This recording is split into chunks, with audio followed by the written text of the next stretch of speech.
Bonsoir à tous, c'est l'heure de NCI 360, le magazine de la rédaction qui passe en revue l'actualité de la semaine. Merci et bienvenue si vous nous rejoignez. Au menu ce soir, l'actualité liée aux élections législatives 2021. La campagne électorale pour ce scrutin est ouverte depuis 48 heures. Ce sont des élections très ouvertes qui voient la participation des partis politiques significatifs du pays. Quelles sont les zones à fort enjeu, les cadors et les juniors dans cette élection? Quelle chance pour les indépendants? Et en fin d'émission, évidemment, on évoquera aussi en quelques minutes la sécurisation du scrutin. Voilà pour le sommaire. Merci d'avoir accepté notre invitation, chers invités. En plateau ce soir, nous avons André Silver-Conan, un connu de cette émission. Bonsoir et bienvenue. Bonsoir. Monsieur Valdiodio, qui est observateur. Merci d'avoir accepté notre invitation. Félix Boni, un habitué de cette émission qui avait un peu disparu. Félix, bonsoir. Bonsoir Ali. Docteur Arthur Banga, merci d'avoir accepté notre invitation. Salut. Aristide Nkenda, merci d'être là. Bonsoir Ali. Malheureusement, Alafé Wakili, qui devrait prendre part à cette émission, ne sera pas des nôtres pour des raisons techniques. Toutes nos excuses pour cette absence dans cette émission. Alors, messieurs, à quelques heures de l'ouverture de la campagne électorale pour ces législatives, le président de la Commission électorale indépendante, la CEI, a livré des recommandations. Dans son message, il a invité les candidats et les électeurs au civisme afin d'éviter de nouvelles violences électorales. Je vous propose de l'écouter.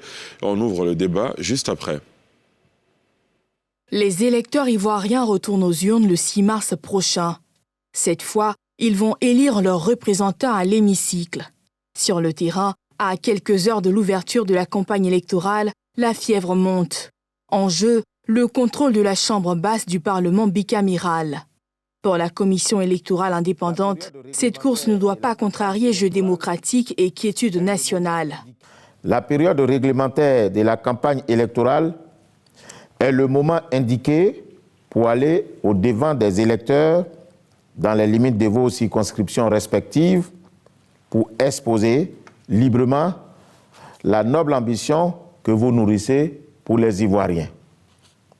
Il s'agit de démontrer sans violence, sans invective et sans provocation aux électeurs vos aptitudes à les représenter valablement à l'Assemblée nationale. Outre les candidats, l'organisateur du scrutin législatif tourne le regard vers les votants. Tous sont invités à jouer la carte du civisme et de la démocratie. La période de campagne électorale est un moment d'écoute et d'échange qui doit vous permettre de choisir le meilleur profil pour servir les aspirations et les intérêts légitimes du peuple à l'Assemblée nationale. C'est donc avec civisme et responsabilité que vous devriez accueillir les candidats qui voudront s'adresser à vous par tous les canaux de communication non proscrits par le Code électoral. Dans son traditionnel message précédant la campagne d'un scrutin, le président de la CEI rassure par ailleurs de la prise des mesures appropriées par les institutions militaires et celles des médias pour des lieux de vote sécurisés et un égal accès aux médias publics. Alors, messieurs, avant de donner votre point de vue, votre avis sur cette grande ouverture que représentent ces élections législatives, un commentaire sur le discours du président de la CEI.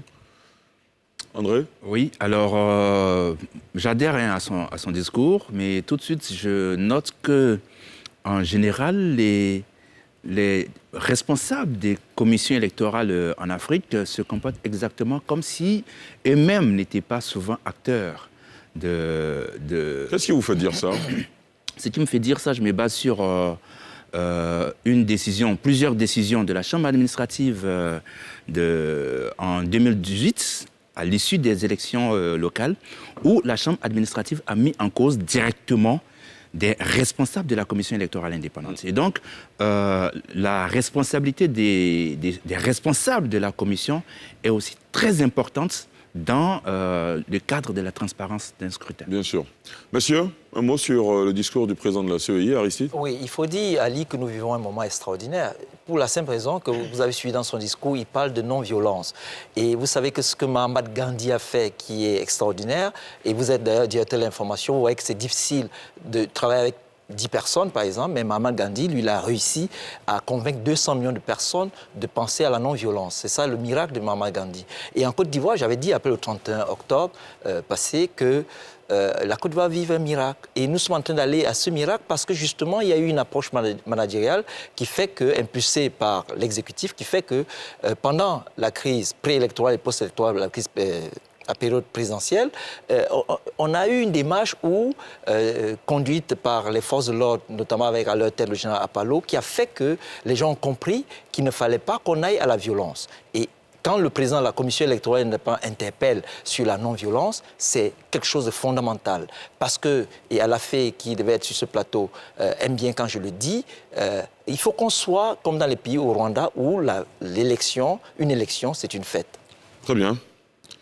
Docteur Arthur Manga. Après, s'il interpelle à la non-violence, c'est qu'il craint peut-être cette violence. C'est pour ça qu'il interpelle à la non-violence.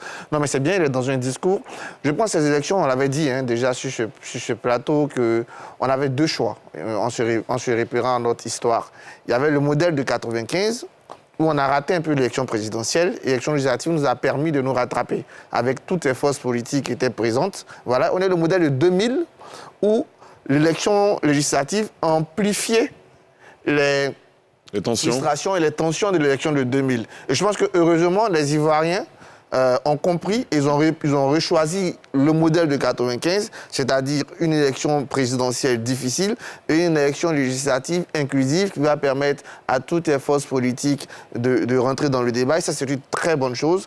Et on espère que tous les acteurs, et quand je suis d'accord avec André en disant tous les acteurs, y compris le président de la CEI lui-même, parce que la CEI a une part de responsabilité importante. On aurait aimé que dans son discours, je n'ai pas vu en entier, il ait cet engagement-là à faire tout ce qui est possible pour lui et son institution pour que les élections se déroulent. Justement, vous parlez de toutes les forces politiques significatives qui sont sur la scène pour ces élections législatives.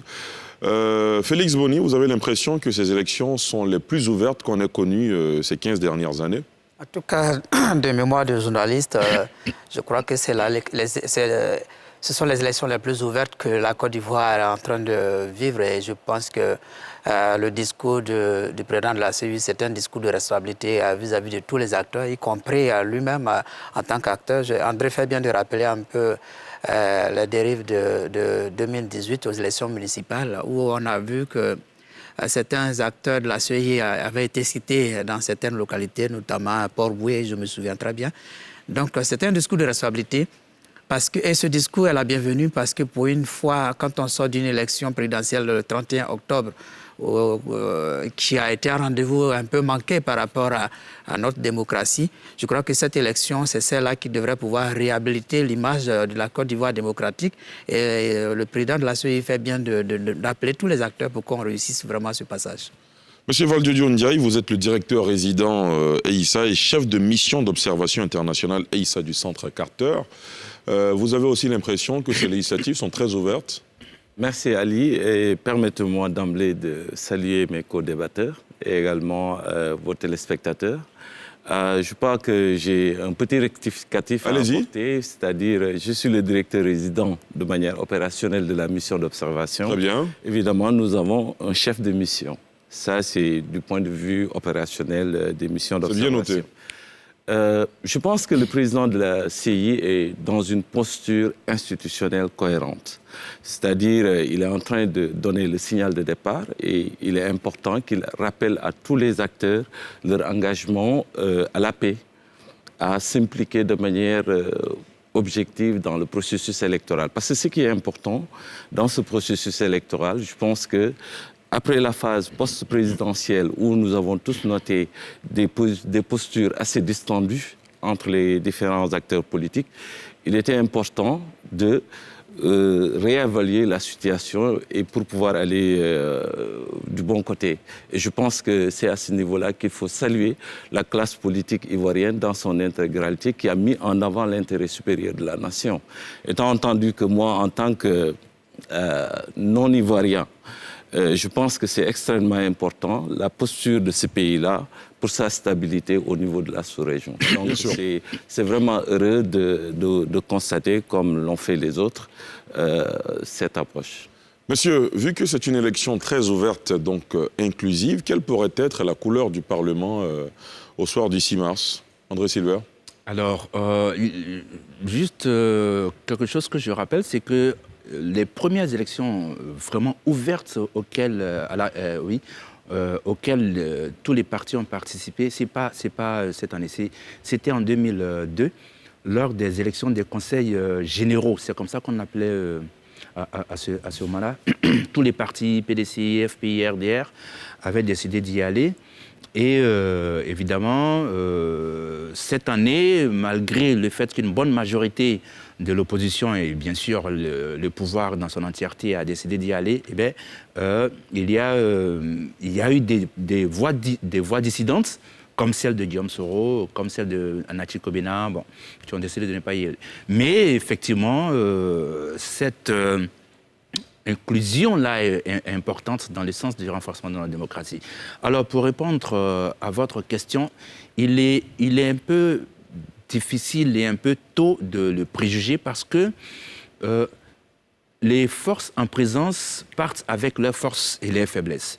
Je pense que le RHDP, le parti présidentiel au pouvoir, part comme favori, dans ce sens que le RHDP a présenté des candidats sur toute l'étendue des circonscriptions électorales.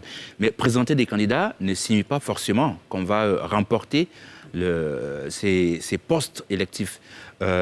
Il n'empêche, l'opposition, elle aussi a son mot à dire. La coalition portée par le PDCI et EDS de Laurent Gbagbo, PDCI d'Henri Konan Bédié et EDS de Laurent Gbagbo, veut aussi bien jouer sa partition et a misé sur l'efficacité de ces candidats. Donc, ce sera, pour moi, rien n'est encore joué. Il faut attendre au soir du 6 mars. Arthur Banga?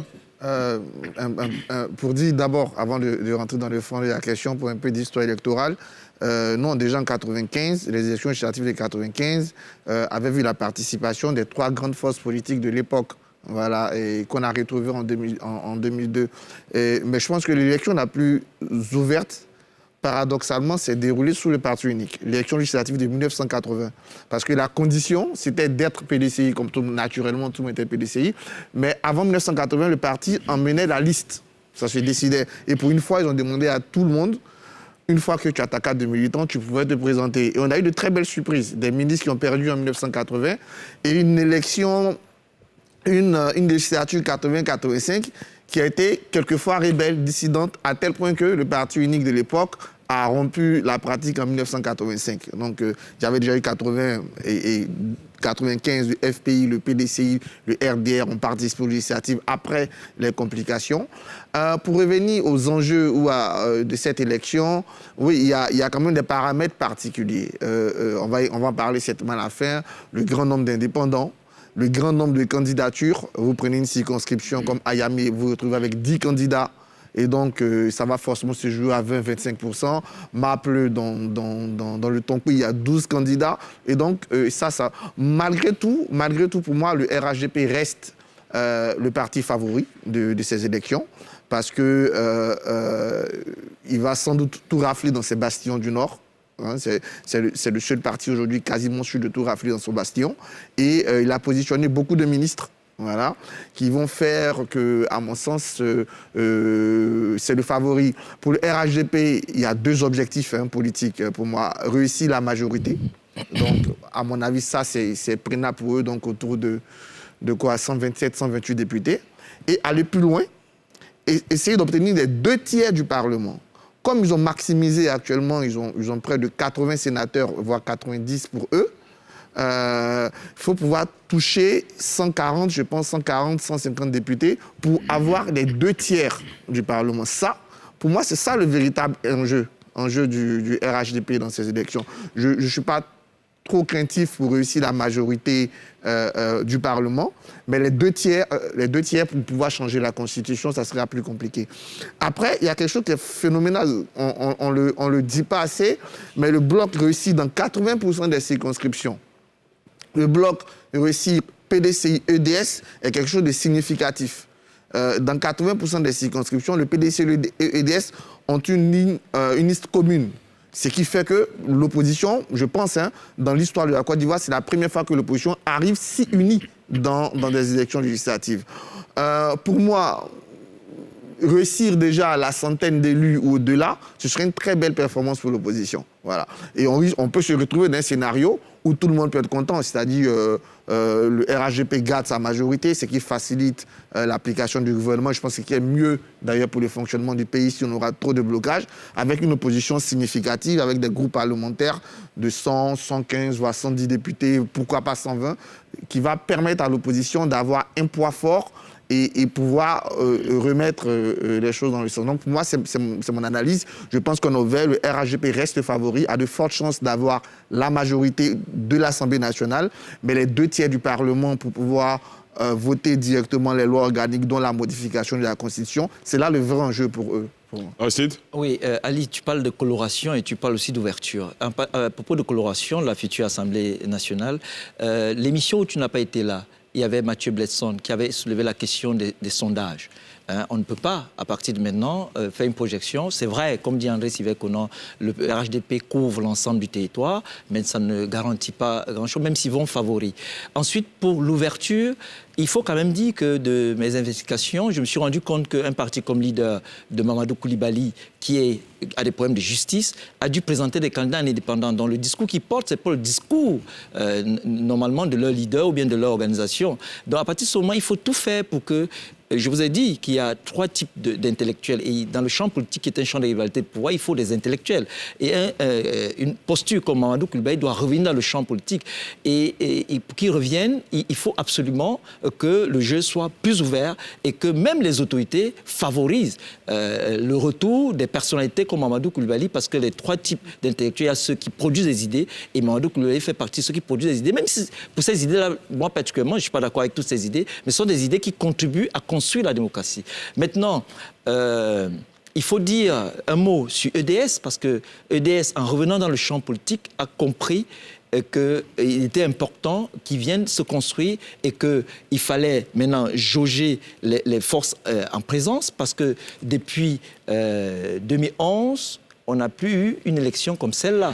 Parce qu'en réalité, le RHDP aujourd'hui, avec ses alliés, c'est-à-dire le PDCI, l'UDPCI et les autres, aujourd'hui, EDS revient, mais revient parce que EDS est en train de préparer une reconstruction de tout le mouvement politique autour de Laurent Gbagbo. Donc c'est très intéressant. Mais derrière, il ne faut pas négliger, je l'ai toujours dit sur ce plateau, Mme Simone Eve Gbagbo. Parce que récemment, il y a eu un communiqué des gens qui sont réunis disant qu'ils parlent à son nom, mais elle n'a pas réagi immédiatement, elle a attendu 4 jours pour réagir. Donc c'est un ballon d'essai politique, même si c'est une suspicion illégitime, parce qu'on peut émettre des hypothèses, après on se trompe, mais je pense que si elle n'était pas d'accord, elle aurait réagi le même jour. Donc il faut toujours avoir dans le viseur ces personnalités politiques de premier rang. Donc je me résume en disant il faut le retour de Mamadou Koulibaly sur le champ politique et il faut donc que Mme Gbagbo se détermine définitivement pour donc animer la scène politique de sorte que, justement, qu'on ait des élections, comme je dis chaque fois, qui soient des élections où il y a le fair play, c'est un champ de rivalité de pouvoir où les gens viennent avec des arguments. Très bien. Des élections ouvertes, mais il y a quand même des absents. André Sylvain-Conan en parlait tout à l'heure, notamment de GPS de Guillaume Soro. Est-ce que c'est une bonne stratégie de ne pas y aller, finalement, Félix Bonny? Mais je ne pense pas que GPS soit absent à ces élections parce que... officiellement officiellement, GPS est absent, mais officieusement, il y a plein de candidats que je connais qui sont quand même... Alain Lobognon, Ouattara Kaweli à Ferké, il y a des candidats. Voilà, il y a plein de candidats EDS qui sont partants. Et pour revenir sur l'ouverture de ce scrutin, je crois qu'on a pour la première fois 1511 candidats officiellement annoncés par la Commission électorale indépendante. Les élections législatives passées, on en a eu pour 1111 candidats. Et cette année, on a 1511 candidats. Je crois ça nous fait environ 400 candidats de plus.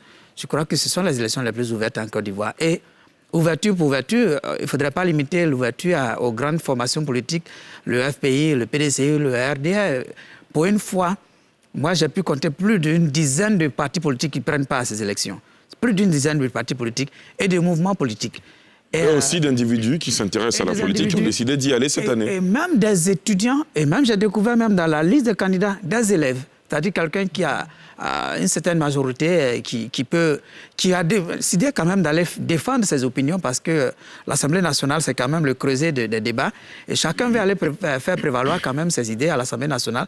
Et donc, il y a même des élèves qui ont été candidats. C'est-à-dire, pour une première fois, je vois des élections où il y a toutes les formes de candidature, aussi bien au niveau politique, aussi bien au niveau social qu'au niveau de toutes les catégories, c'est-à-dire élèves, ménagères, cultivateurs, transporteurs, hommes politiques, médecins, professeurs d'université, tout le monde y prend part. Et ça, c'est pourquoi on ne peut pas a priori dessiner la coloration de la future Assemblée nationale parce que les Ivoiriens vont décider en fonction de... On n'oublie pas de chacun dans sa région. Ah ouais, il y a aussi des journalistes, évidemment, à qui on va faire un clin d'œil. Je voudrais revenir Aristide, laisse-moi terminer parce que tu as fini sur la question. Je ne voudrais pas dire comme les autres qu'un parti politique pas favori. Par contre, il faut être honnête, le parti au pouvoir, le RHDP, a une longueur d'avance. Lorsque vous prenez les 10 districts du Nord, on n'a que 19 localités, je dis bien localités, 19 localités où l'opposition a des candidats. Or, les 10 districts du Nord, à eux seuls, regroupent plus d'une cinquantaine de sièges. Ça veut dire que le RHDP qui a des candidats dans ces 10 districts du Nord où le parti au pouvoir a réussi quand même à verrouiller les candidatures. Vous verrez que dans des localités, il n'y a que le RHDP. Quand vous dites verrouiller les candidatures, ça peut prêter à confusion. Je veux dire, oui, ça prête un peu à confusion. Mais je veux dire, vous verrez que dans des localités, il n'y a que le RHDP qui a un candidat. Et dans une localité, il n'y a qu'un seul candidat RHDP. Ce candidat n'est pas gagnant, même s'il est le seul votant, il gagne. Et si ce n'est pas le candidat du RHDP seul dans certaines localités, il y a quelques indépendants, bien entendu, les indépendants peuvent gagner. Mais n'oublions pas qu'à toute élection législative, le parti au pouvoir a encore plus de coudées franches parce que le parti au pouvoir a plus de moyens.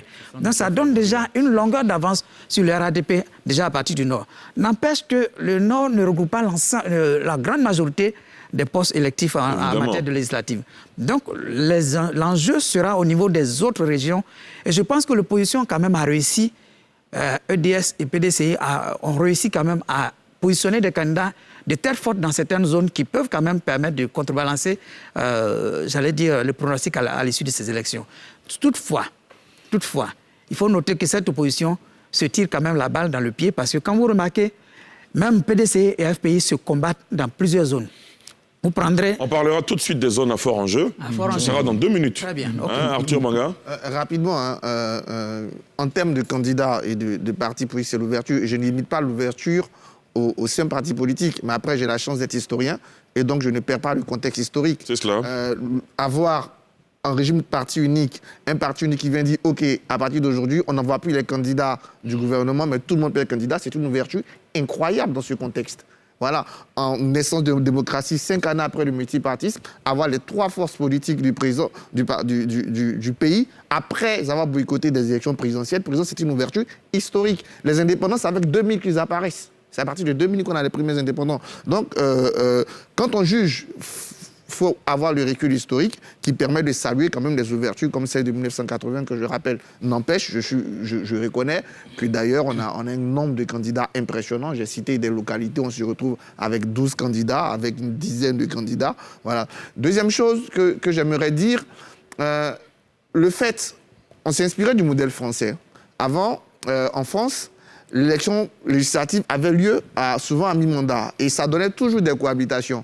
On a vu celle de Chirac en 87, celle de Juppé en 93. Donc, ils ont remis la présidentielle législative juste après la présidentielle. Pourquoi? Parce qu'il y a une dynamique de la présidentielle qui fait que le parti qui sort vainqueur de la présidentielle a une sorte de dynamique pour aller aux législatives, pour s'assurer une majorité. Et deuxième chose, les autres partis d'opposition, prenons EDS, pendant 10 ans, ils n'ont pas participé à des scrutins politiques.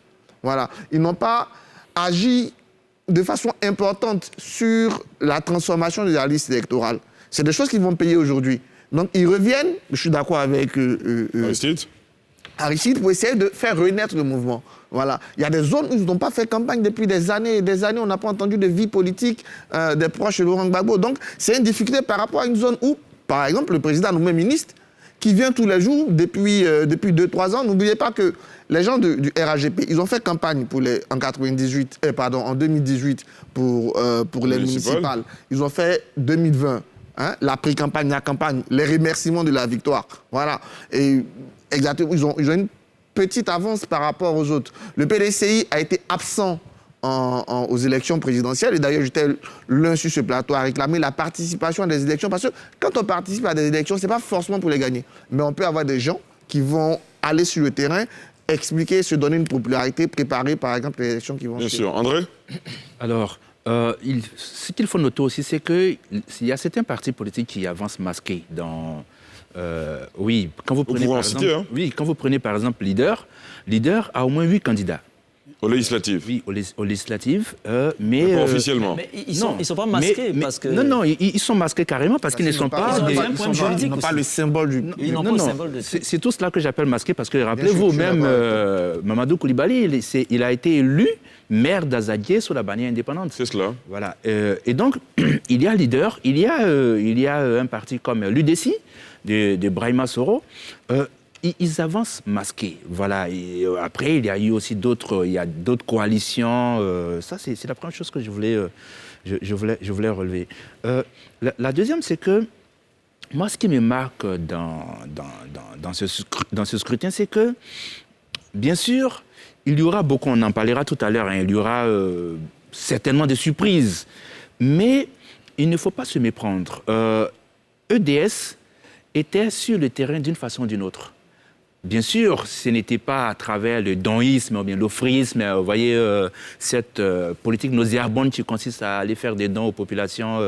Voilà. Non, ils étaient dans la mobilisation pour le retour de Laurent Gbagbo. Et on les voyait sur le terrain. D'ailleurs, leur discours n'a pas changé.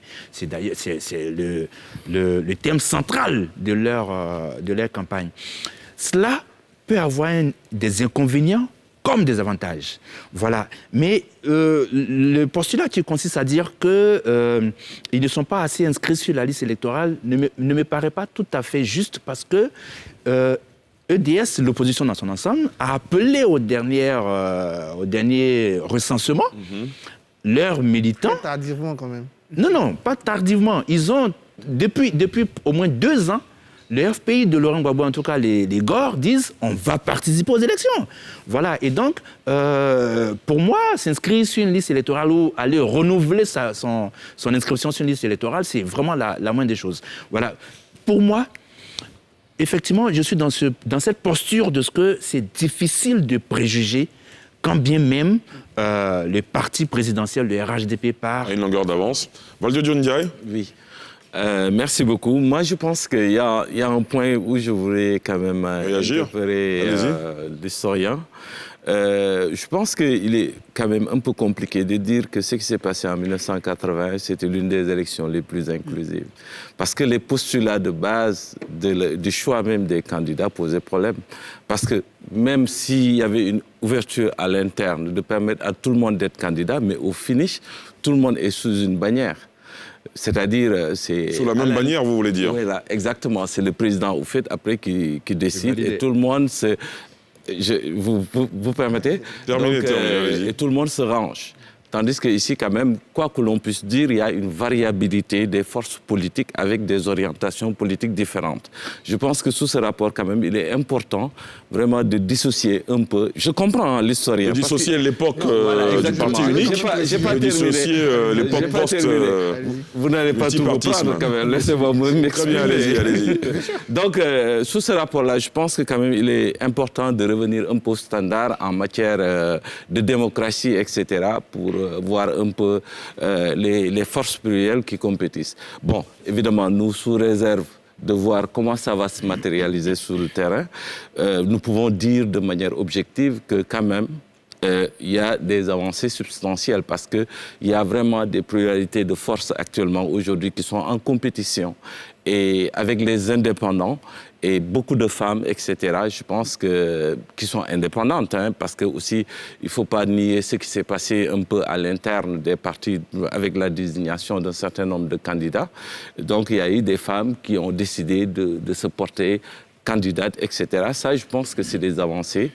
Évidemment, nous allons nous prononcer sur les questions de fond, mais de ma posture, je pense que si on fait une analyse comparative par rapport à la sous-région et des pratiques qui se font en matière de choix et de désignation des candidats, en commençant par mon propre pays où il y a l'épée de Damoclès du parrainage, même sur les législatives, je dois dire que quand même le fait que ce bouchon ne soit pas imposé aux élections législatives ici, c'est déjà un pas qui est intéressant. Très bien. Alors, Arthur, rapidement.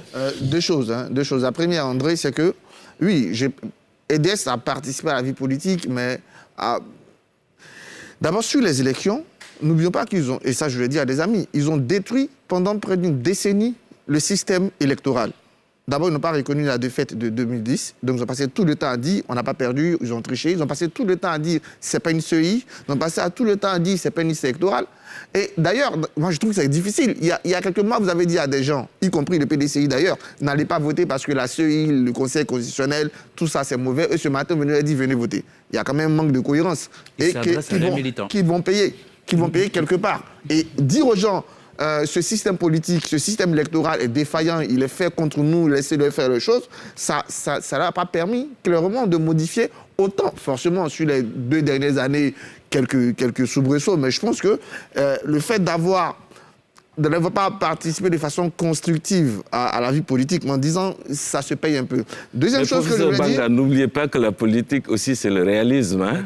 Mais bien sûr. On le laisse terminer. Deuxième chose que je voulais dire par rapport à ce que j'ai dit, les gens pensent souvent qu'avoir un parti unique, ça veut dire ne pas avoir de concurrence, ne pas avoir de vie politique, ne pas avoir de... Non. En 80, on est au cœur de certaines rivalités générationnelles en Côte d'Ivoire. Et c'est cette rivalité générationnelle qui commence depuis 1975 entre les jeunes qui rentrent en 60, incarnés dans la JRDACI, et les anciens qui sont là depuis la période coloniale, qui est au sommet de l'affrontement. Et Houphouët laisse en quelque sorte le peuple trancher, en disant pour une fois je ne vais pas trancher, allez-y. D'ailleurs, quand on revient en 1980, le président de l'Assemblée nationale de l'époque incarne cette jeunesse, justement. Voilà. En fait, je pense que c'est la comparaison des époques. Mais signalons que c'est à la même époque, à peu près que Laurent Gbagbo est en exil. Il est parti en 82 après l'élection de 82. D'accord, messieurs, je propose qu'on passe au deuxième sujet, notamment que vous prononciez sur les zones à fort enjeu dans ces élections législatives. Vous avez voulu tout à l'heure mettre les pieds dans le plat. D'accord. Oui, je vous laisse la parole, allez-y. Vous l'aviez, vous la gardez. D'accord, je la garde. C'est un plaisir d'ailleurs de la garder. Il y a des zones intéressantes. Évidemment, en Côte d'Ivoire, la première zone qui intéresse, c'est le district d'Abidjan. Voilà, parce que ça concentre le plus fort électorat et significativement, c'est intéressant. Dans Abidjan, il y a des communes qu'on va regarder de plus près. Par exemple, le plateau. Cocody, même si je pense que... Oui, Cocody, mais le plateau est intéressant à voir. Yopougon, ça serait intéressant à voir. Est-ce que finalement, on aura une réponse? Est-ce qu'il y a une vie politique qui va se faire?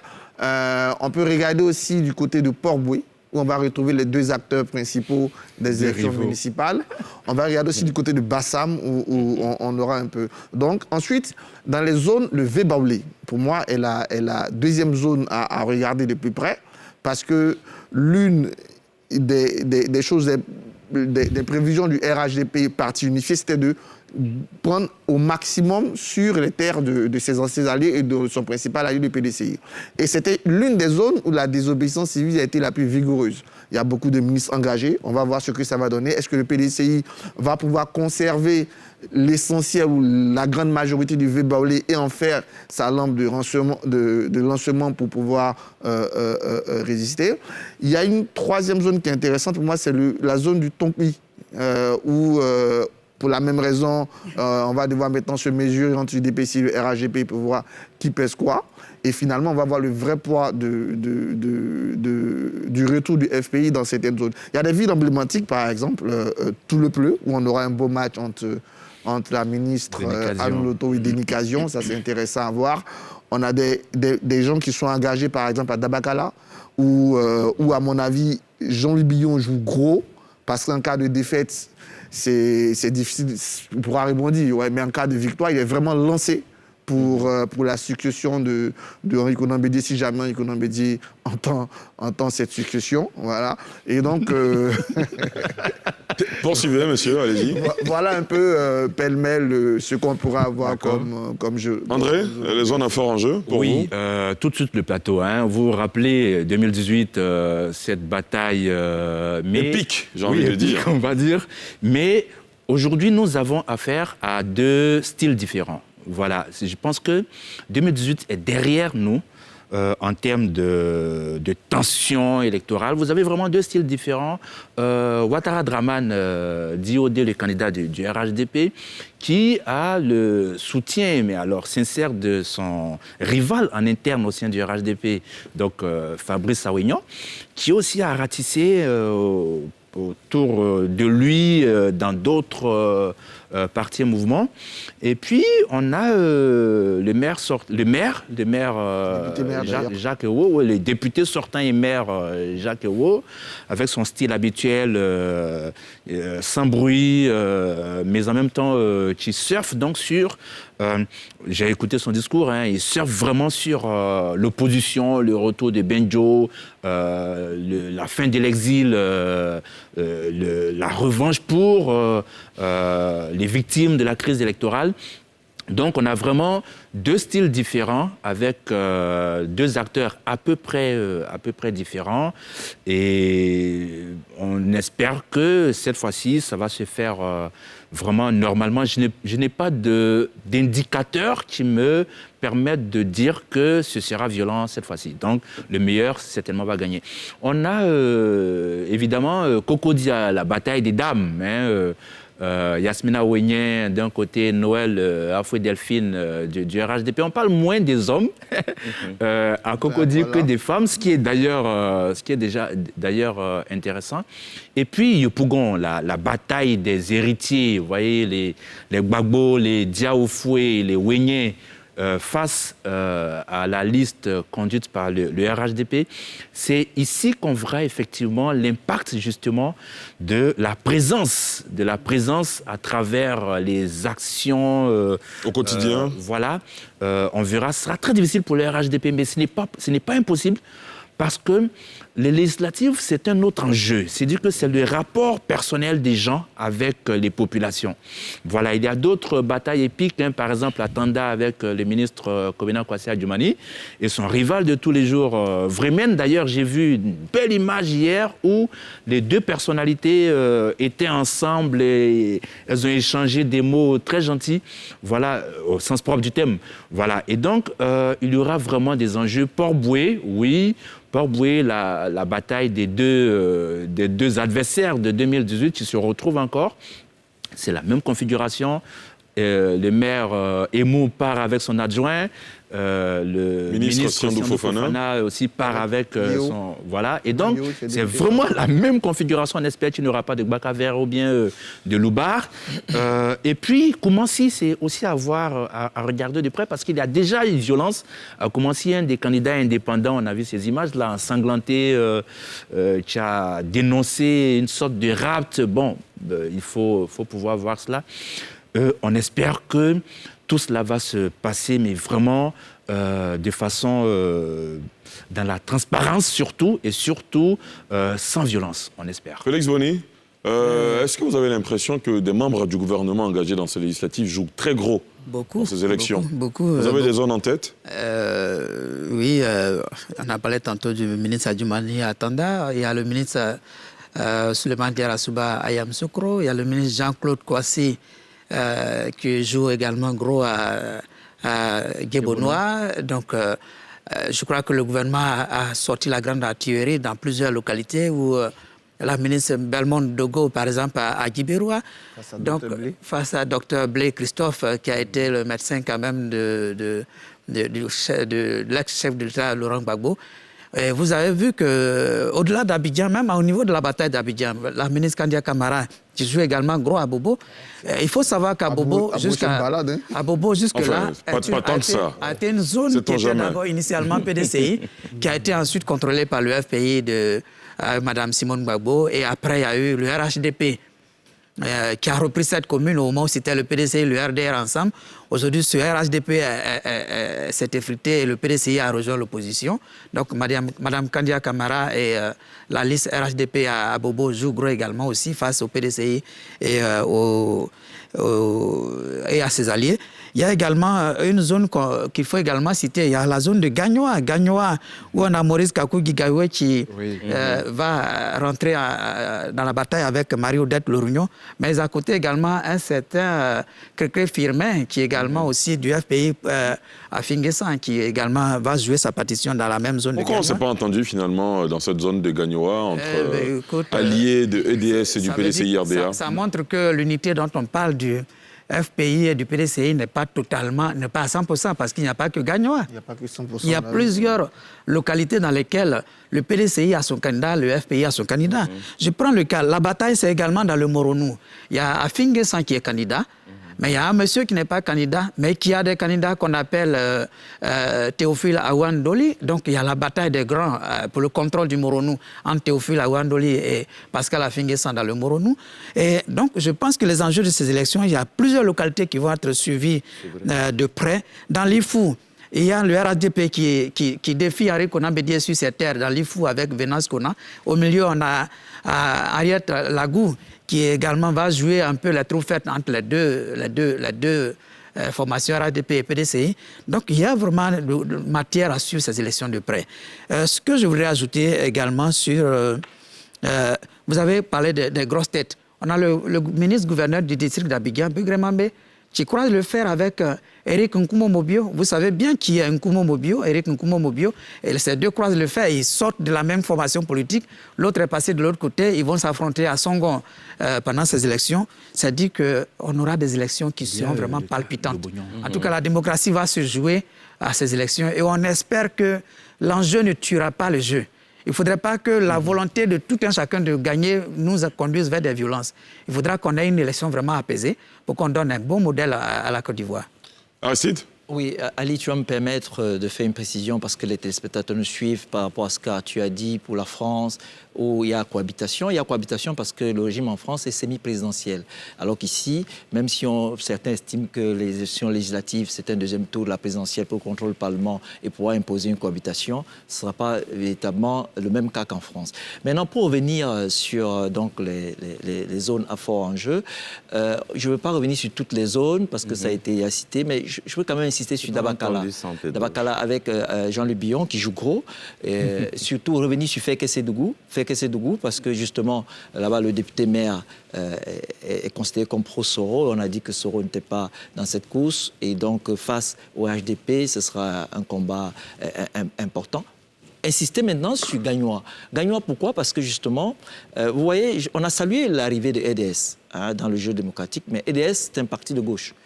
C'est un groupement de gauche. Alors qu'il s'associe au PDCI, qui est un parti de droite. Et on a dit ici que c'était une alliance contre nature.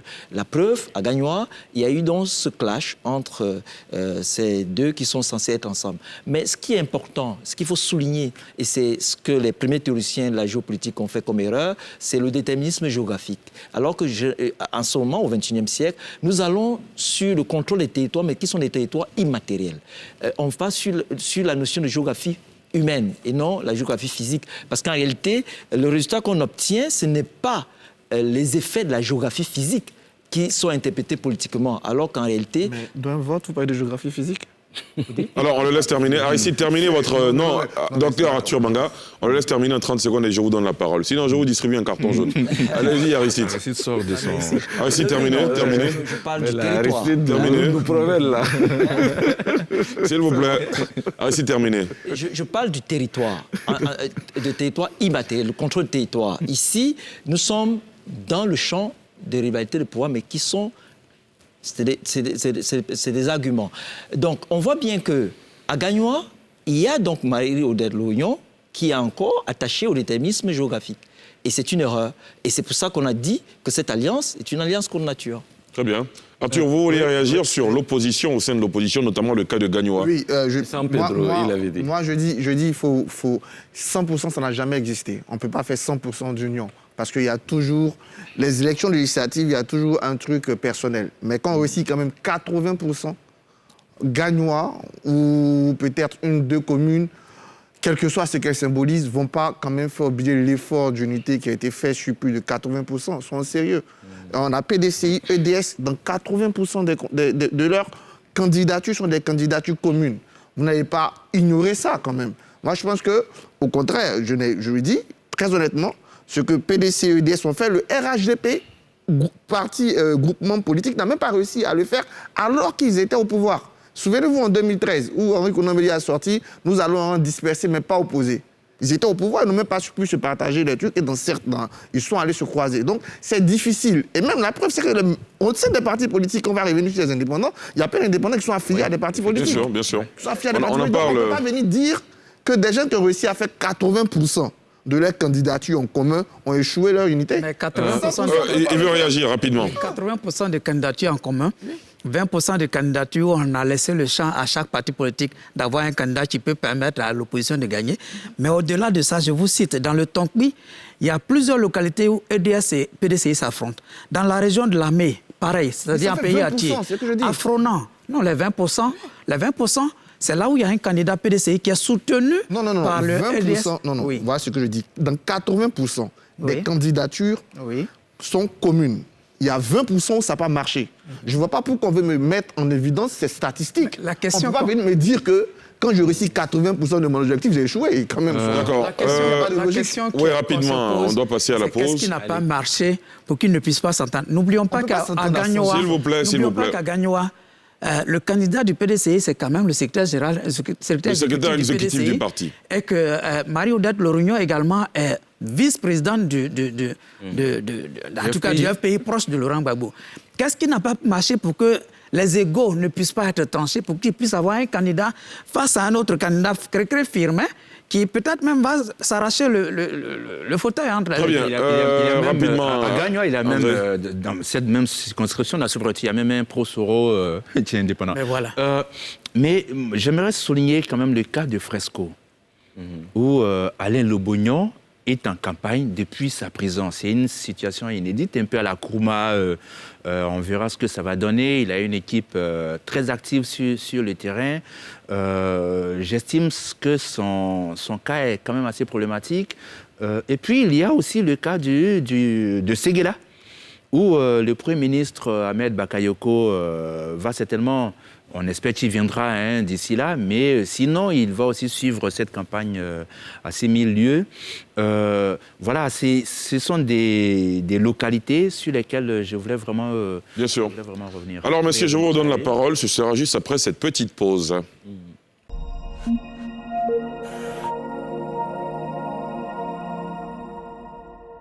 De NCI 360. Ce soir, nous parlons exclusivement des élections législatives du 6 mars prochain. Avant la pause, nous avons notamment parlé de la très grande ouverture de ces élections. Ensuite, des zones à fort enjeu. On va terminer d'ailleurs sur cette question très rapidement. Félix Boni, il y a d'autres zones qu'on n'a pas abordées durant la première partie. Exactement. Il faut sortir du district d'Abidjan. À Tekoubé également, c'est une zone à fort enjeu. On a le député Dao Paulin, le maire Dao Paulin et le ministre, les deux ministres, Thiagba Lora et Dao Paulin, qui ont été élus sous la bannière du RHDP du temps où le RHDP, le RDR et le PDCI formaient le RHDP. Maintenant, ils vont aller affronter un électorat dans une commune qui a toujours été raflée par le PDCI-RDA. Donc, c'est deux ministres qui jouent gros également aussi.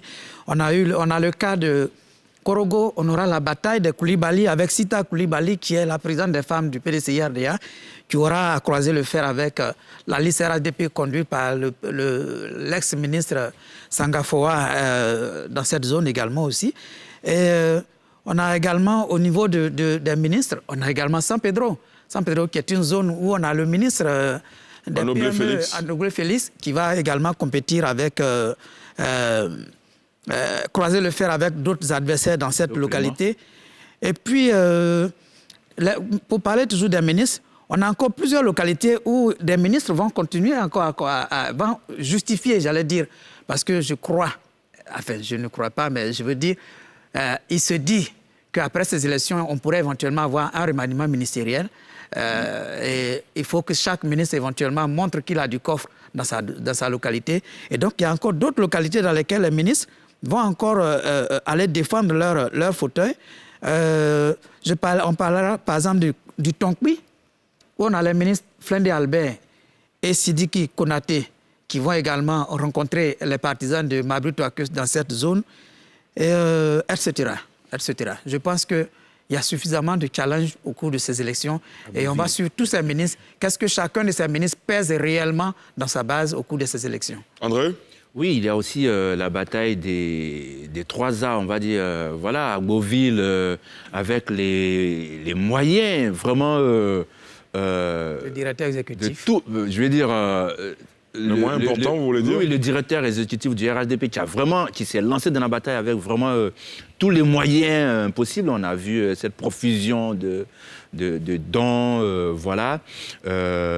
Et puis, il y a cette jeune louve aux dents longues, Akembo, comment il s'appelle? Oui, voilà, voilà, qui a l'onction du PDCI et de EDS dans une zone quand même qui jusque-là était favorable, qu'on présentait comme favorable au FPI, mais Big Togo n'a pas dit son dernier mot. Il a quand même posé des actes dans cette localité. L'équation personnelle sera très importante dans cette localité. Arthur? La circonscription de Béoumi aussi très intéressante à voir, parce qu'il y a le ministre Sidi Touré et il y a Maître Chrysostome qui est quand même l'avocat du PDCI.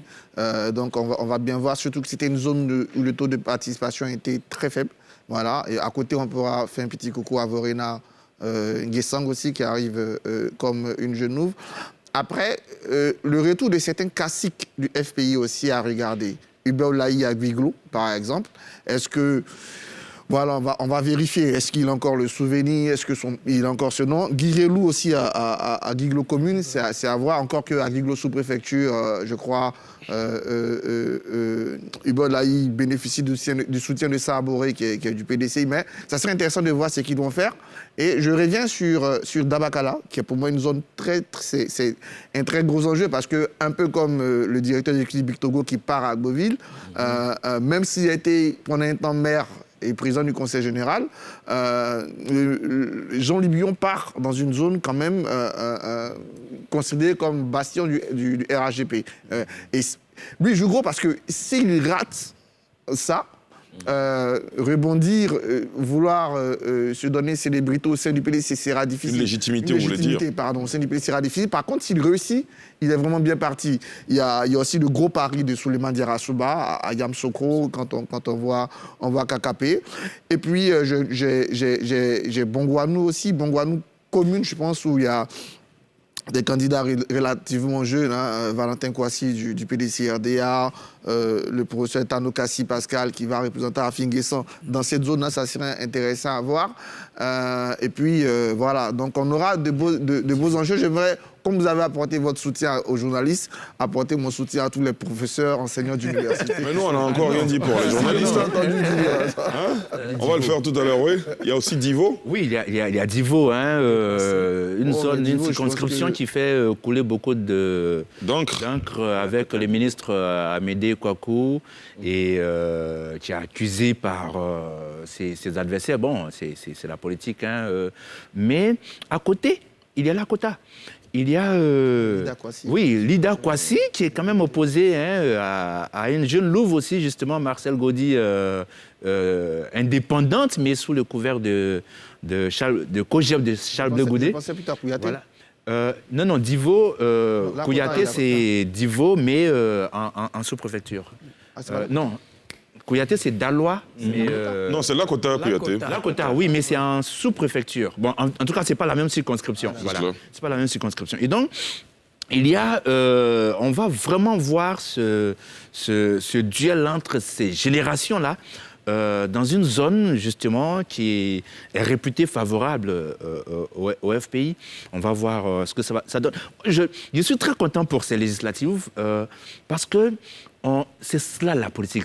C'est la politique dont on rêve. Exact. C'est cela qu'on veut pour la Côte d'Ivoire. C'est-à-dire que c'est le débat des... Bon, quoique je ne vois pas trop de propositions, mais c'est quand même le débat des idées. C'est le charme de la politique. Vous voyez, jusque-là, bien sûr, il y a des violences résiduelles qui sont à minimiser, mais qui sont assez importantes quand même. On espère que ça n'ira pas plus loin.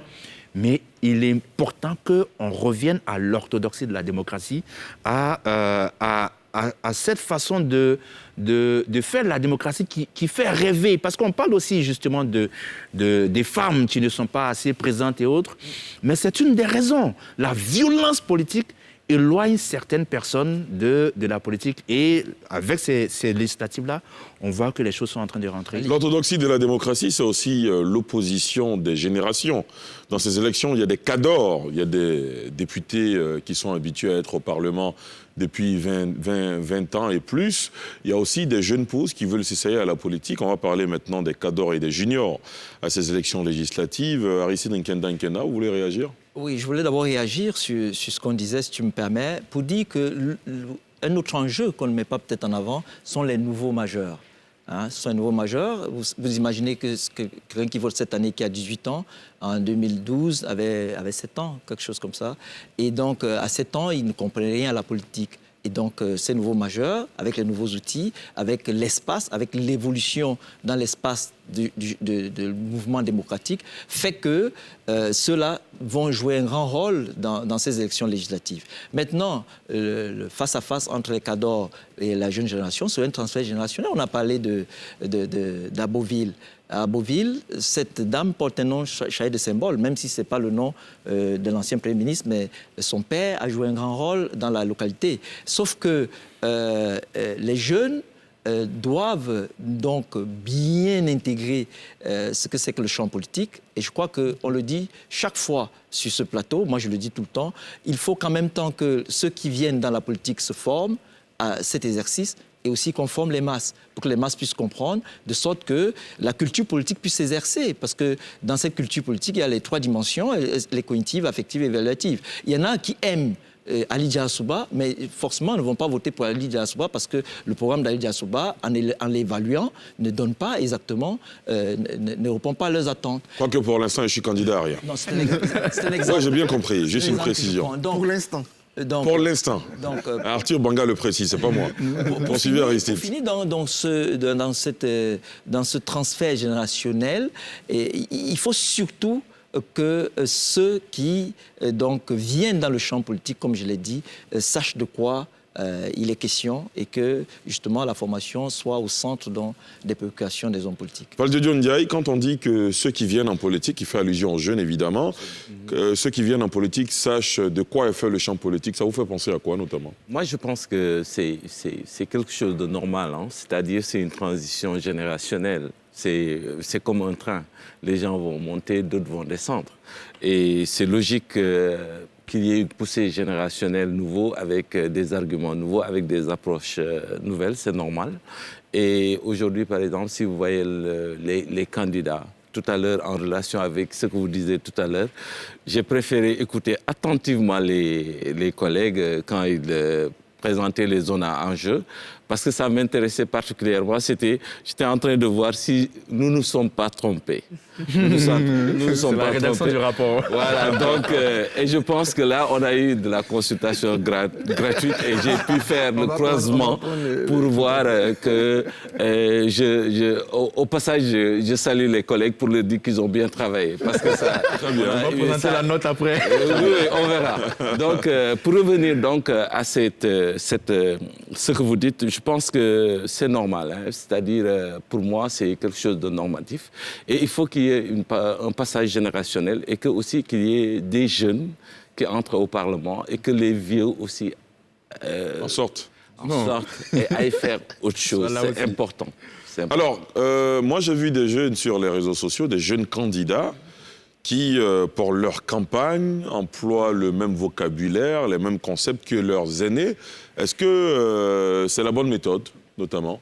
Arthur? Pour revenir au combat générationnel ou pour chambrer, en attendant que donne notre part de la consultance, le boss et ça, pour le chambrer un peu, pour revenir à cette élection de 1980, qui était justement la première élection générationnelle, où il y a eu 2 gros blocs de génération, comme je l'ai dit.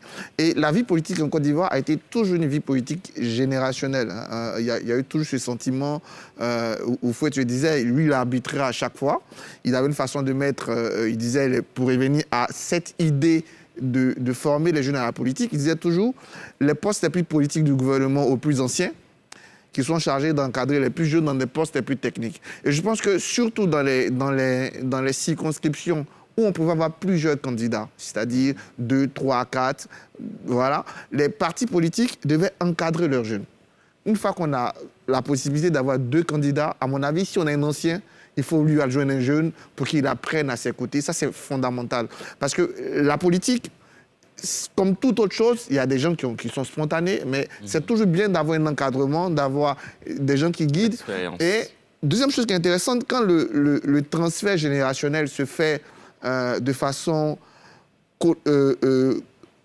solidaire, c'est encore mieux parce que le plus ancien encadre le plus jeune. C'est ce qui se passe. Vous allez voir qu'il y a beaucoup d'indépendants qui sont jeunes parce que les partis politiques, par exemple, n'ont pas su faire essentiellement confiance en ces jeunes. Les cas sont immenses. Donc, ça, c'est un gros problème. Mais je suis très content que les jeunes osent. Et je le dis à tous les jeunes du Côte d'Ivoire, engagez-vous, que ce soit dans l'associatif, dans le politique, mais engagez-vous vraiment. Saisissez ces élections législatives comme le premier cadre de votre engagement. Si vous êtes au quartier, intégrez des équipes de campagne, c'est pas grave. Essayez de comprendre comment ça marche. Suivez des candidats si vous offrent la possibilité d'aller vers les villages. Parce que le réseau social et la réalité du terrain, c'est 2 choses différentes. Et c'est qu'en se frottant à cela qu'ils seront plus aguerris. Et c'est toujours très bien pour la Côte d'Ivoire qu'on ait une classe politique très... Maintenant, pour terminer à ta question, je termine là-dessus, est-ce que les discours qu'on reprend... Mais la politique, il y a 2 choses. Il y a dans le discours politique des choses qui restent. Quand on est de gauche ou de droite, ça se transmet de génération en génération. Capitaliste, libéraliste, ça se transmet de génération en génération. Les mots pour attaquer, pour défendre, ça se transmet de génération en génération. Maintenant, dans le style, dans le questionnement, dans la façon, dans l'approche, il peut y avoir une touche jeunesse. Un jeune va être plus prompt, par exemple, à utiliser les réseaux sociaux, à utiliser le langage, justement, parler à ces plus jeunes que quelqu'un d'autre. Ça, c'est sur ça qu'on attend plus l'apport des jeunes. Félix? Évidemment, pour prendre la fin de Dr Atu, j'avais une liste, par exemple, dans une localité où la liste qui s'appelle le Gboyin pour... Je ne dis pas la localité. Ça veut dire que les jeunes, ils ont quand même leur langage. Ça veut dire ce qui est jeune pour... Ah oui, c'est Abobo, évidemment. Vous savez, on sait tous que... Pourquoi évidemment? Abobo, oui, parce que le Pougon Abobo, c'est le creuset du Nouchi à Abidjan. Donc, eux, ils utilisent ce langage pour se faire comprendre. La liste s'appelle le Gboyin. Je demandais le Gboyin, c'est quoi? On m'a dit non, c'est la masse. Ça veut dire que pour eux, le fait de s'appeler le Gboyin, ça veut dire qu'ils sont la masse, ils vont gagner ces élections. Donc, ils ont utilisé les canaux qui sont les leurs pour pouvoir s'exprimer. Toutefois, il y en a qui sont des jeunes indépendants, qui sont sur la liste, qui sont des indépendants, mais qui sont sortis de certaines formations politiques dont ils ont gardé un peu, quand même, les habitudes. Donc, c'est normal qu'ils puissent garder, comme Atu a parlé tantôt de transfert générationnel. Ce qu'on leur a transféré, c'est ce qui est encore dans leur ADN. Progressivement, ils vont pouvoir retrouver leur propre rythme et puis parler le langage qui est le leur. Pour parler des jeunes, moi, j'ai apprécié beaucoup, par exemple, si on prend le cas du Moronou, parce que j'ai regardé un peu le cas du Moronou, c'est un peu tout particulier. Vous verrez que le président des jeunes du PDCI, Kwasi Valentin, il est candidat. Le président de la jeunesse du FPI, Gore Kwa Justin, il est candidat. On a encore un jeune candidat, Jacob Asuba, il est candidat. On a le professeur Tano, c'est Tano Kassi, mais c'est un jeune, le professeur Tano Kassi. Il est candidat qui vont faire face à un cadre, pour utiliser l'expression d'Ali, Afi Nguessan et d'autres candidats. Afi est dans Bongoali sous-préfecture. Oui, mais n'empêche que Afi a des candidats qui vont affronter, exactement. Le FPI a des candidats qui vont affronter. Moi, je regarde aujourd'hui dans le Moronou, Afi et, comment il s'appelle, Théophile Awandoli. Et on a des jeunes comme Sabine Kona, ici à Cocody. On a des jeunes comme la jeune Akembo à Beauville. Et je disais tantôt au départ, quand on commençait cette émission, il y a des jeunes élèves, des élèves. Et j'ai vu plein de listes où il y a des étudiants, fonction étudiant. Ça veut dire que quand on est étudiant, ça veut dire qu'on est encore dans l'âge de la jeunesse. Je ne pense pas qu'un jeune soit quelqu'un qui a plus de 40 ans, 45 ans, soit encore en train de s'inscrire comme étudiant pour être candidat à une élection. C'est un jamais. Ah non, Enfin. et ce serait à désespérer quand même. D'accord, très bien. Mais je veux dire que cette propension des jeunes à vouloir s'engager dans les élections législatives, c'est quand même très important parce qu'il faut une coloration au Parlement de sorte que les débats touchent désormais cette frange de la population parce que longtemps, on a eu des députés qui sont des anciens, qui n'ont mené que des débats d'anciens, des débats un peu surannés. Aujourd'hui, on parle du numérique, de l'ère du numérique. Il faut pouvoir... On parle de l'ouverture sur le monde, notamment. L'ouverture sur le monde planétaire. Il faut permettre à ces jeunes-là de pouvoir venir défendre leurs idées et défendre également leur avenir. Oui, le cas de Morono est intéressant parce que quand vous avez un député sortant comme Gilbert Malaman, qui est le maire de la commune, qui décide de ne pas y aller. Moi, c'est une forte personnalité dans le Morono, à côté de Pascal Afingessan, qui paraît un peu imbattable, mais qui décide de ne pas y aller, et puis qui permet donc à professeur Tanokassi d'y aller. Il est bien professeur, mais il est aussi jeune. Et puis, il sera en face justement du candidat, du président des jeunes du PDCI, Valentin Kwasi. Mais il y a aussi cette jeune candidate de 26 ans, issue du PDCI, à Sassandra Flora Zian, je crois. Les partis politiques, contrairement aux femmes, ont réussi quand même à positionner des jeunes. À commencer par exemple le colistier de Bakongo, c'est un jeune, idem à Port-Boué. Les partis politiques ont réussi à positionner des jeunes, davantage parce que les jeunes s'engagent aussi en politique, contrairement aux femmes qui sont un peu plus réticentes pour plusieurs raisons. Mais ne perdons pas de vue le fait qu'en réalité, il y a quelque chose dont on ne parle pas assez, c'est la bataille pour 2025. On est dans la perspective de la recomposition de la classe politique pour 2025. Une guerre de positionnement. Ah oui. 2025, Henri Konan Bédié aujourd'hui 87 ans, le président Alassane Ouattara a 79 ans, le président Laurent Gbagbo 76 ans. Peut-être qu'il y aura une nouvelle constitution qui va peut-être faire revenir le verrou de l'âge plafond et qui va éliminer les trois personnalités. Bref, la bataille, je vais dire, l'enjeu majeur pour toutes ces personnalités qui s'engagent, bien sûr, l'enjeu immédiat, c'est la présidente de l'Assemblée nationale, parce que ça encore, ce sera une autre bataille, mais il y a quand même la recomposition de la classe politique en 2025, et c'est bien que les jeunes puissent déjà prendre leur part. Aristide ? Oui, Ali, je voulais juste revenir sur le fait que les jeunes qui sont engagés très tôt dans les partis politiques et sur le terrain, Arthur disait tout à l'heure qu'il y a eu beaucoup de difficultés à désigner les candidats dans certains partis. Et je crois qu'au RHDP, ils ont connu ce problème. J'en avais parlé ici. Et ils se sont rendus compte bien après que ces jeunes-là, sur le terrain, étaient très bien implantés. Et c'est pour ça qu'ils sont allés en indépendant. Et je crois que le secrétaire exécutif du RHDP s'est rendu compte et a utilisé une approche managériale assez extraordinaire pour convaincre certains de revenir, parce qu'en réalité, la communauté internationale ne tient pas compte du fait que vous allez indépendant et que vous venez après vous aligner au sein du parti. Ça peut paraître comme un achat de conscience, un achat de poste. Donc, ce qui se passe, c'est que il y a deux types de candidats. Il y a ceux qui sont les cadres du parti, qui financent le parti, qui sont considérés comme les candidats naturels, et ceux qui sont sur le terrain, dont la direction n'a pas les retours. Et ceux-là sont très implantés. Et je crois que vous avez vu d'ailleurs le communiqué du maire de Danané qui annonce qu'on déchire les affiches à Danané parce que le candidat indépendant a été convaincu par la direction du parti parce qu'il savait que s'il allait en indépendant, ça allait créer des problèmes. Peut-être qu'ils allaient même perdre parce qu'ils allaient diviser les voix. Il est revenu, mais les électeurs sur le terrain ne sont pas d'accord parce qu'ils sont attachés à ces gens-là. C'est le même cas pour Jean-Luc Billon à Dabakala. C'est le problème de la présence sur le terrain.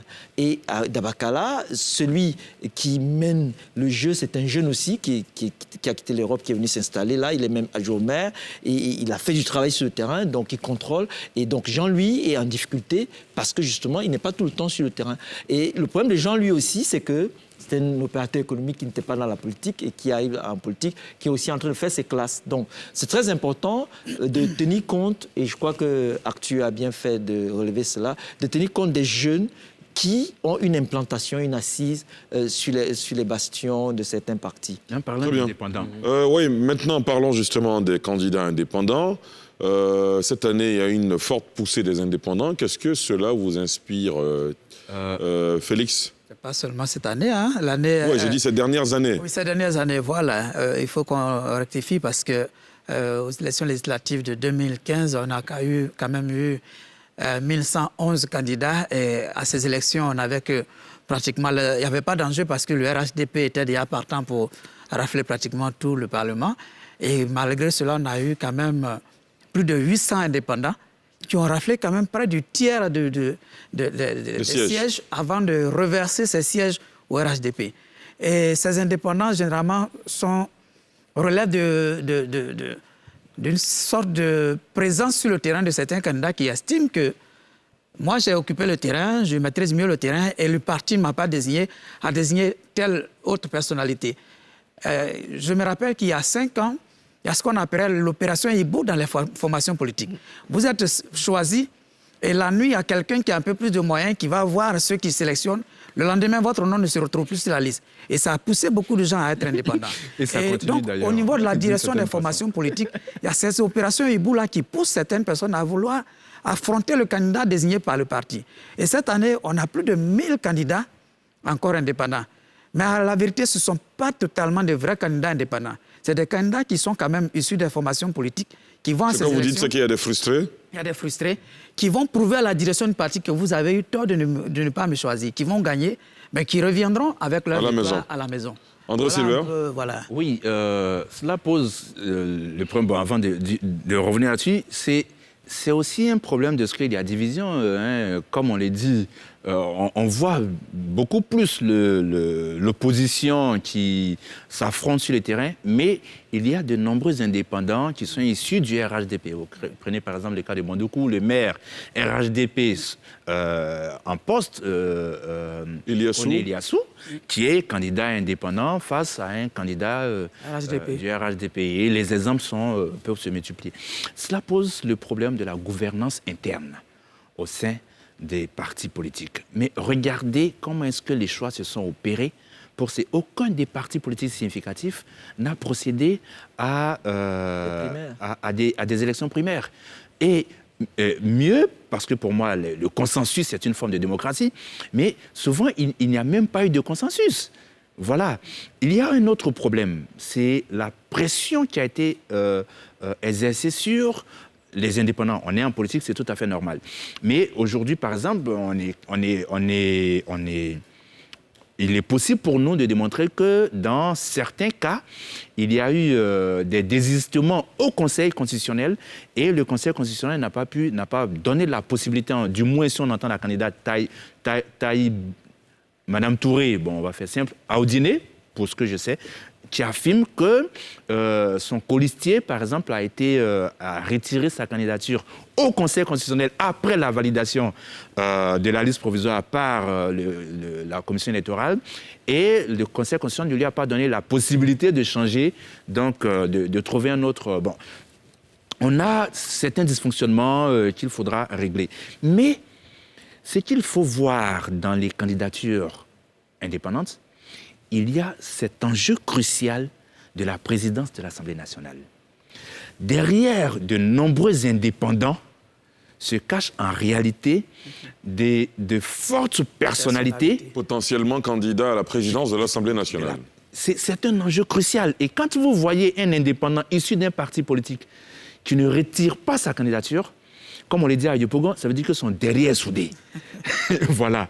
Et généralement, ces derrière soudés-là, ce sont de très fortes personnalités, fortes personnalités, qui soutiennent ces candidatures indépendantes pour s'offrir une majorité au cas où on arriverait à des élections pour le contrôle de la présidence de l'Assemblée nationale.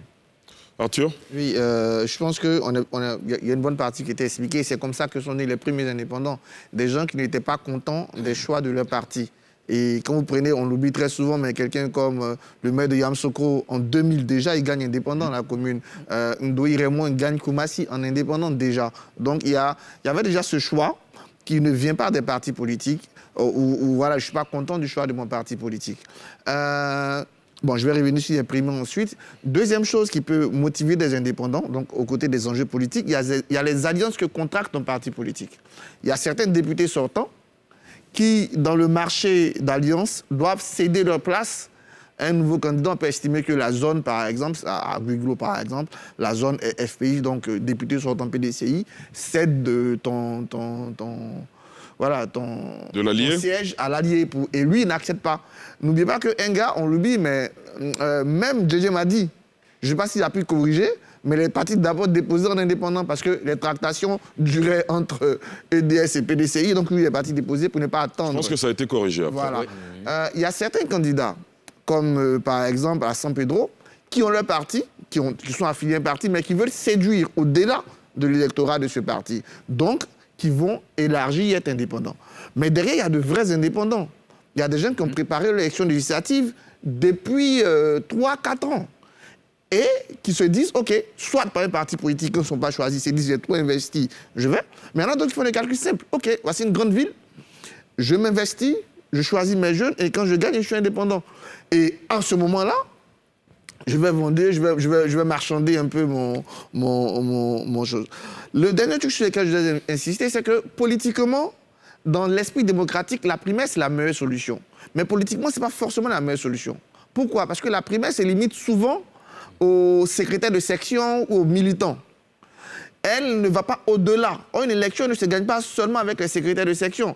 Donc, les secrétaires de section peuvent choisir quelqu'un et l'analyse politique de la direction va se dire, attention, même si celui-là est proche des secrétaires de section, etc., on y va. Aujourd'hui, quand on parle de la primaire comme quelque chose aujourd'hui, les partis politiques français ne veulent plus entendre parler de primaire. Non, j'ai dit que le consensus, c'est pour moi une forme de démocratie. Oui, je suis tout à fait d'accord, je précise là-dessus. Voilà. Et d'ailleurs, puisque j'ai parlé de France, je revenais sur l'esprit de cohabitation. Ce n'était pas tant le système de cohabitation qui m'importait, c'était le système d'alignement du calendrier. Dites-nous pourquoi les partis français ne veulent plus de primaires? Parce que les primaires ont détruit les Républicains et le Parti Socialiste. Les primaires ont amené... Puisque les primaires, c'est les militants qui choisissent. Ils ont amené des gens... de François Copé, c'était ouvert.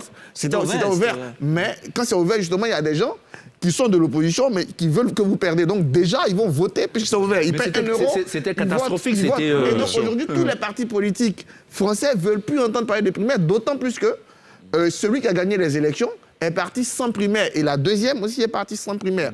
Et historiquement, les partis de droite sont des partis de leaders. La droite se construit sur des leaders parce qu'elle a des valeurs qui sont souvent des valeurs de l'autorité, des valeurs de... La droite vient déjà de la royauté. Hein. Donc, on aime se construire autour d'un leader par rapport aux partis de gauche qui sont un peu plus anarchistes. Très bien. Limite, voilà, Valdiodio Ndiaye, que vous inspire la poussée des indépendants? Moi, je pense qu'il faut l'analyser à un niveau, à mon sens, plus global. Hein. C'est-à-dire, aujourd'hui, partout en Afrique, on remarque qu'il y a une poussée démocratique et l'éclosion des libertés même de prise de décision. Et ça pose également un autre problème, c'est-à-dire les démocraties internes au sein des partis politiques. Tout le temps, je pense que c'est un débat qui est posé. Et généralement, on se rend compte qu'énormément de partis politiques, quasiment, le parti s'identifie à son fondateur ou son leader. Et aujourd'hui, je pense qu'il faut qu'il y ait de nouvelles dynamiques internes au sein des partis politiques d'abord. Donc il faut l'analyser à plusieurs niveaux. Hein. C'est-à-dire, il y a quelque chose qui est en train de se passer. Il y a une poussée interne, des gens qui commencent à s'affirmer en toute indépendance, prennent leur destin en main. Deuxième élément aussi, ça peut être un élément de stratégie interne.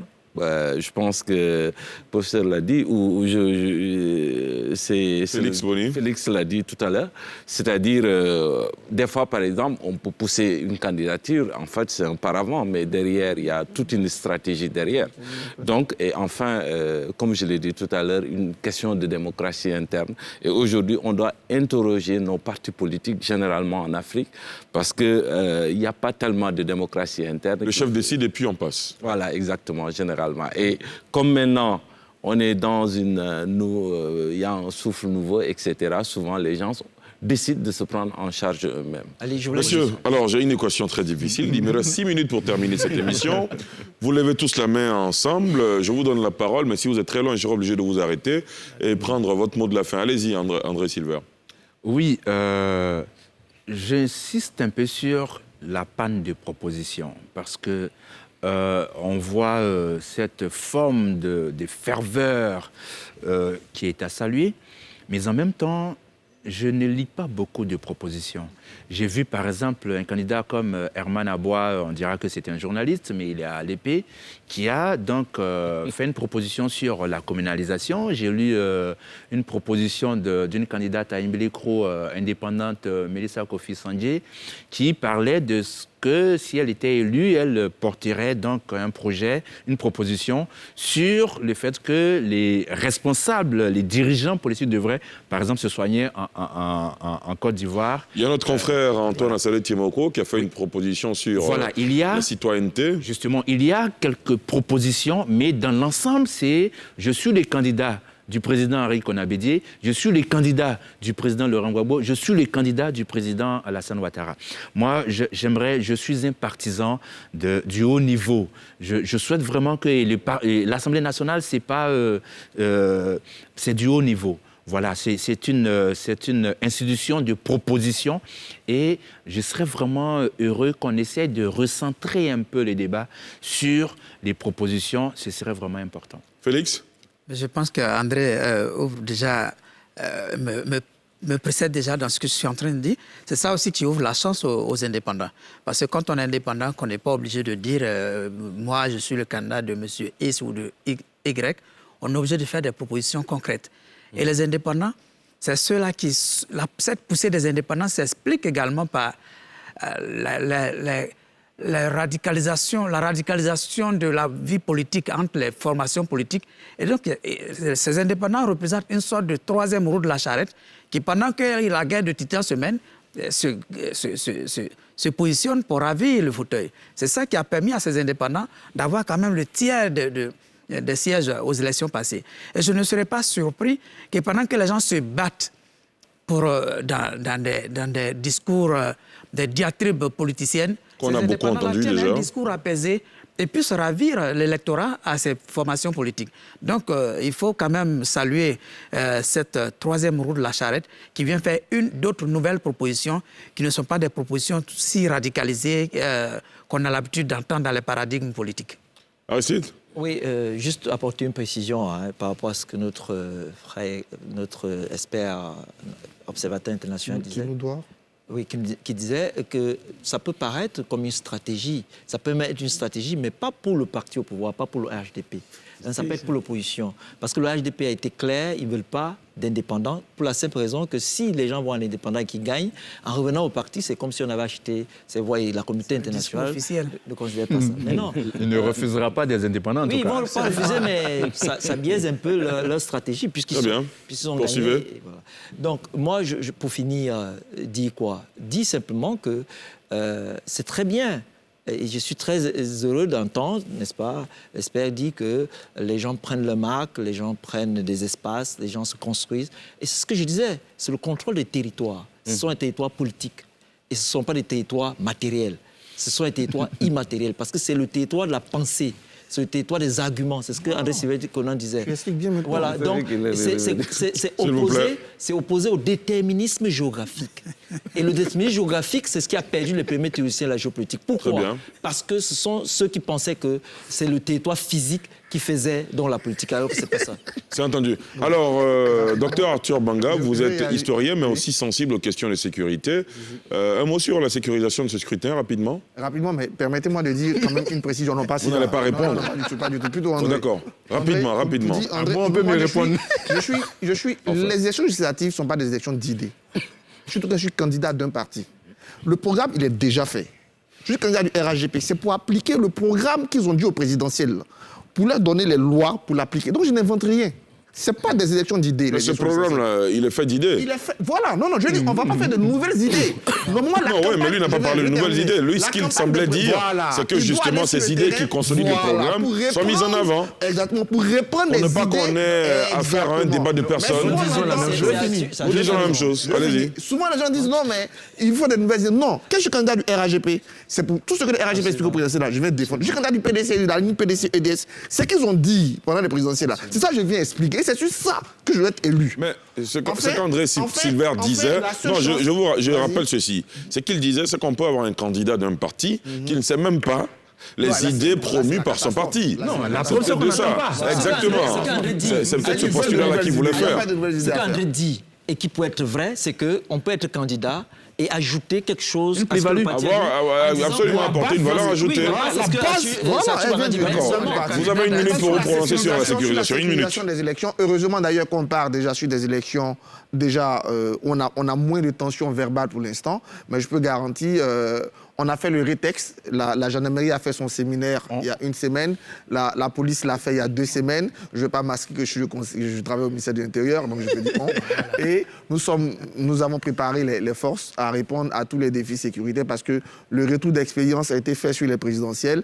Et deuxième chose qui peut nous arranger, c'est qu'aujourd'hui, l'atmosphère est plutôt sereine. Maintenant, les enjeux locaux peuvent être tendus de temps à autre.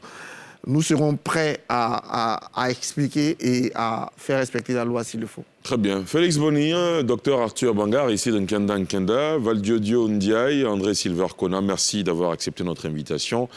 Merci d'être venu prendre part à cet autre numéro de NCI 360. Merci à vous, chers téléspectateurs et internautes, de nous avoir suivis.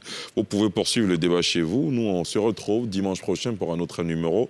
Excellente suite de programme sur la nouvelle chaîne ivoirienne.